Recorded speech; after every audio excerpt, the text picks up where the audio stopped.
what's going on, guys? Lawson with Custom Offsets. Today's video, we're sitting down with an off-road enthusiast to ask him 10 questions. I got Josh from TrailBuilt with me today, but before we hop into it, if you guys need wheels, tires, suspension, accessories, CustomOffsets.com. We're also doing another giveaway. Pick up this t-shirt, CustomOffsets.com/giveaway. You guys can find all that information out. You ready? I'm all ready to go. Let's hop into it. All right. All right, so Josh, obviously I already said your name, but who are you and what do you drive? Sounds good. Hey, what's going on, guys? Josh from TrailBuilt, and I drive a 1973 International Scout 2 on 40s. It's got 1 tons, full cage, 10,000 pound winch. That thing is ready to rock. So, besides that, I'm ready to rock and do this video. See, that's just, off-road guys are nuts, man. All right, so why a Scout? Well, back in the day when I was wheeling a Grand Cherokee, a Cherokee, what was happening is the unibody was just starting to twist and the doors weren't shutting and the tailgate wasn't shutting. So I thought to myself, I'm gonna need something a little bit more robust. So I started looking around, and Brent from TrailBuilt hooked me up with a guy that had an old Scout. And at the time, I didn't really know what they were and I wasn't too familiar with them, and went and checked it out and ended up falling in love with it. And when I first bought it, it just had Dana 44s, which is like about a 3/4 ton drivetrain, and upgraded to the 1 tons and the 40s and 513 gears and all that good stuff. And now it's in the process of getting an LS swap. So pretty excited about that. Looking forward to getting out the old technology of the old 392 that I put in there a few years back and getting some new stuff in there, lighten up the load and give it a little bit more throttle response and horsepower. And Hell yeah. so pretty excited about that. That's nuts. So did you, when you bought the Scout, was it stock? Have you built it up to where it is now from stock, or was there modifications already done?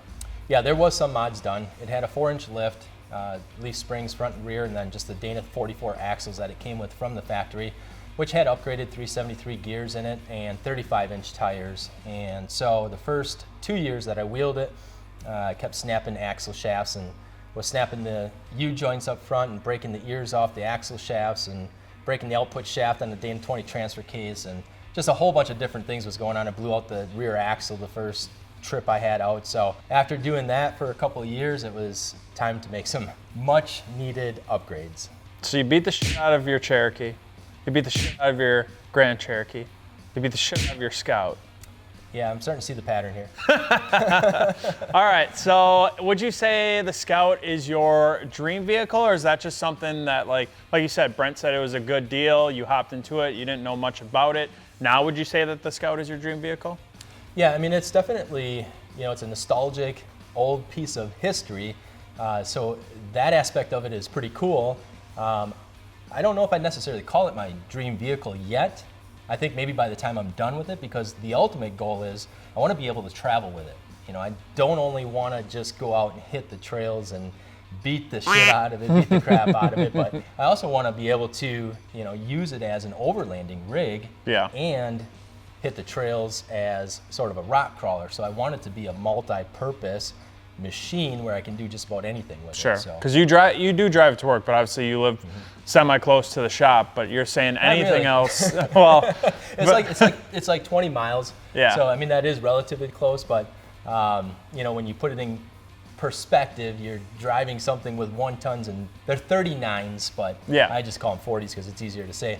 But you're driving that with 513 gears and only 3 speeds in the transmission, and 60 miles an hour is just shy of 3,000 RPMs. So, when you drive 20 miles at just about 3,000 RPMs, it makes it a longer trip than what it really is. Yeah, so. Yeah, sitting there panicking the whole time. Cool. Yeah. What would be your favorite Anthem off-road wheel and why? So obviously Anthem Off-Road, our off-road wheel company. Yep. Which wheel would you say is your favorite? The one that's not out yet. Ooh. So, Anthem is, and I can let you guys know because it's coming. It's already been through development. We have it in inventory, and we're just about to release a new wheel, which you guys are just going to have to hold on for. It's pretty sick. It is sick. I can't say exactly what it is just yet, but you guys are just going to have to wait and see. So, in the life of Josh, nice weekend. What would be your perfect fun weekend for you? You just got off on Friday, you're planning your weekends. I kind of know what you already do on the weekends, but what would be your perfect weekend? It would be what we've been doing. It's winter here in Wisconsin.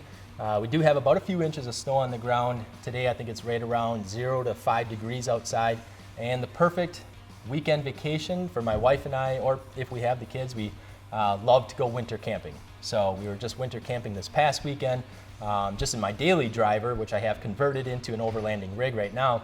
But we take that and we just go out. Like this last weekend, we were at a local state park here and set up camp and did some winter camping. We got heat in the Highlander, that's auxiliary heat, so that works out pretty nice. But ultimately it would be heading north up to upper Michigan somewhere, and just setting up camp somewhere out in the woods, maybe next to a river, getting some good photography and video of it, and hanging out with my family. That's a perfect weekend right there. Would you ever take the Scout out winter camping?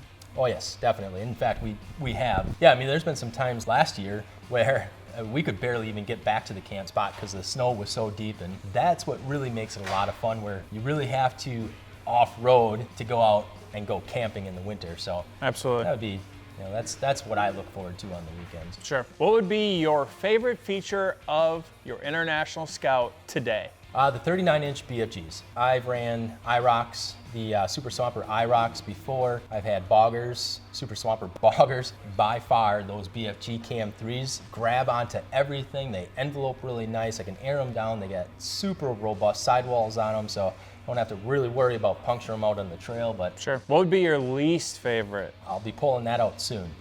The motor. I can't complain too much because I put a 392 in it out of a 67 dump truck about 8 years ago or so. Put some heads off a 345 on it, and that engine has held its own by far. Sure. Super low end, high torque power, for rock crawling and things like that, hill climbing.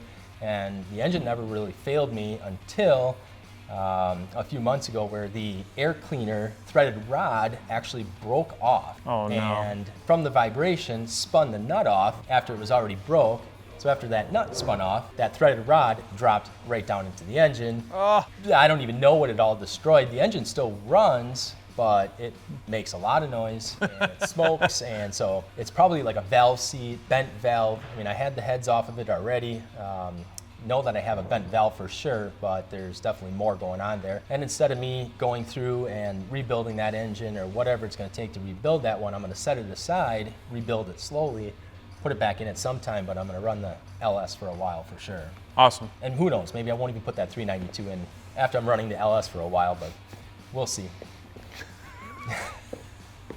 You guys can't see it, but Banker is crawling on his hands and knees to try to not interrupt our video shoot right now. Alrighty, so obviously your Scout is a little more old school, a little more nostalgic like you had mentioned. What would be your favorite new vehicle, say 2016 or newer? We had just did a video on a 2020 Ram Power Wagon, and I really like the Power Wagons. Sure. Especially the older ones. The lockers. They basically come packaged as an off-road capable Yeah, truck. Right from the factory, and they're nuts. Yeah, it's pretty sweet. So, but we had a lot of issues with not being able to turn off the roll stability control. You can turn off the traction control. Well, we couldn't disable the roll stability control. I'm imagining we'll probably, to do that, have to pull, some ABS sensors or something crazy like that. We tried doing donuts and just having some fun with the truck, and we couldn't. So the whole point is I was going to say maybe a newer Ram Power Wagon. Definitely love those, but they're just no fun. You can't do a whole lot with them. The lockers was cool, which the problem with that is they just took forever to engage. Not so much the rear one, but the front one.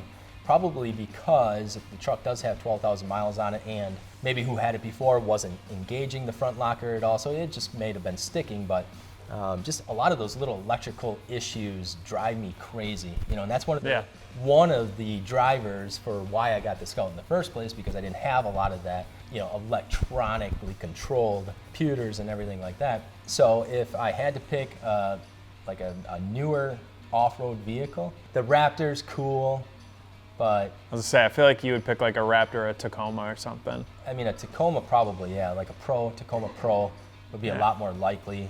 The Raptor's cool, but I don't know, it's not a rock crawler. Yeah. The new Broncos are pretty cool. Yeah. Maybe a new Bronco. You're gonna change the game when they come out. You're gonna change the game big time when they come out. Yeah, maybe something like that. Unless, the Hemi Jeep it is appealing.